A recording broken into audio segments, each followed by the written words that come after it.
This video is brought to you by Devout Decals, makers of reusable Catholic art for your home altar, your bedroom, and your home classroom. What are common things?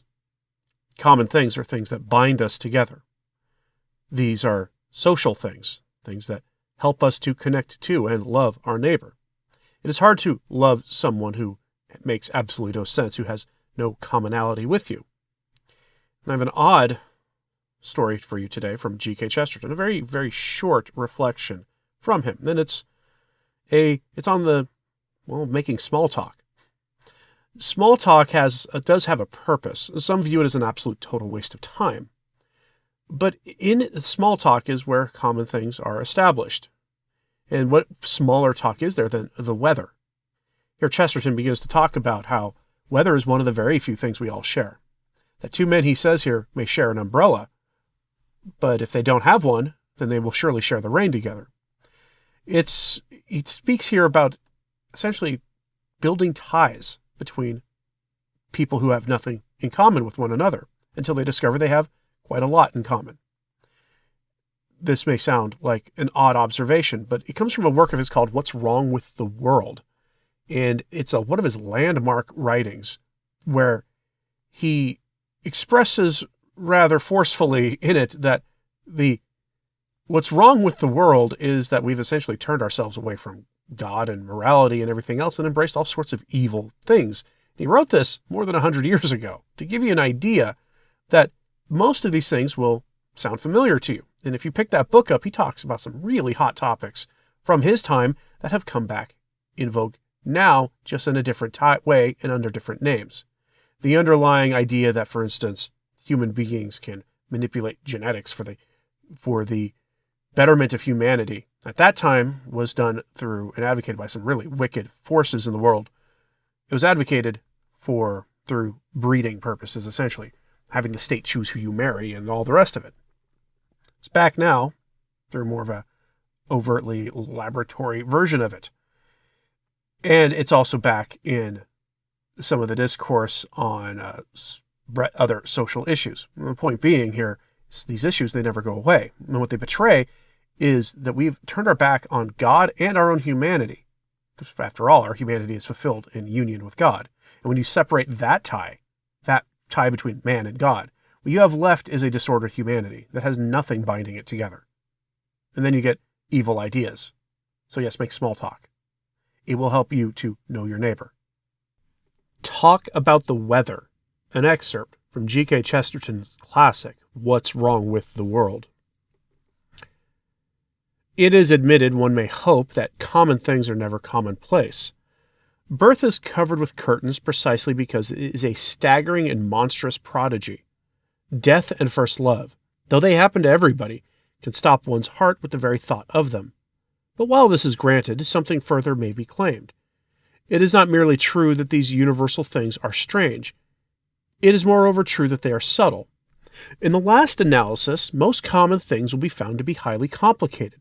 Some men of science do indeed get over the difficulty by dealing only with the easy part of it.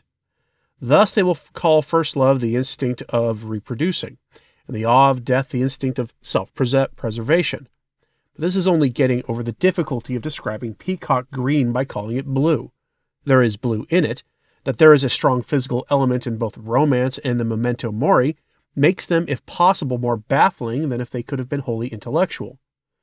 No man could say exactly how much his inclinations of the flesh was colored by a clean love of beauty, or by the mere boyish itch for irrevocable adventures, like running away to sea. No man could say how far his animal dread of the end was mixed up with the mystical traditions touching morals and religion. It is exactly because these things are animal, but not quite animal, that the dance of all the difficulties begins. The materialists analyze the easy part, deny the hard part, and go home to their tea. It is complete error to suppose that because a thing is vulgar, therefore it is not refined. That is subtle and hard to define.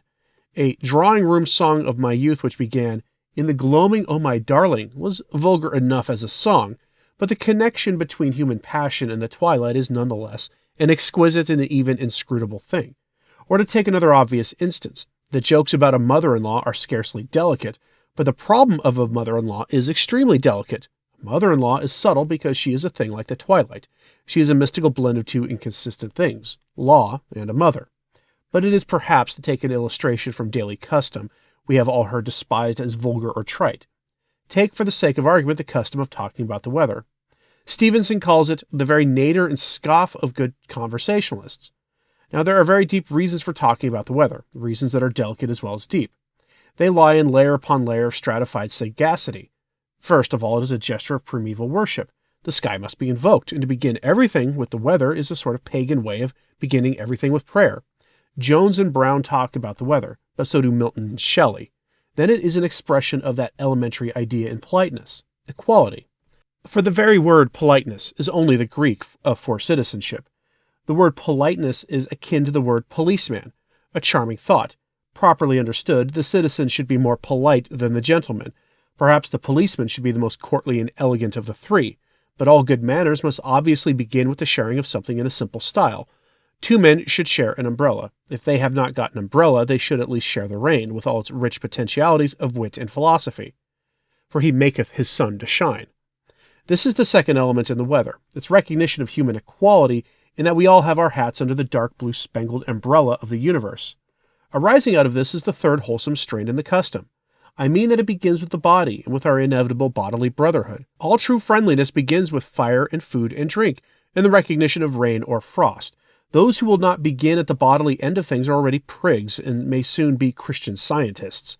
Each human soul has in a sense to enact for itself the gigantic humility of the incarnation. Every man must descend into the flesh to meet mankind. Again, that's from a rather important but otherwise overlooked book by Chesterton called What's Wrong with the World. You can find it easily for sale. It's been one of those continuously in print since his passing. Well, more than when it was written back in 1910, I believe it was. Chesterton's observations and his social commentary, I think, are the most magnificent things he's ever written. More so than his poetry or plays or anything else. Because they underlie and they illustrate perfectly how humanity has turned its back from God and imposed a social order that is bereft of God. God banished to the private sphere.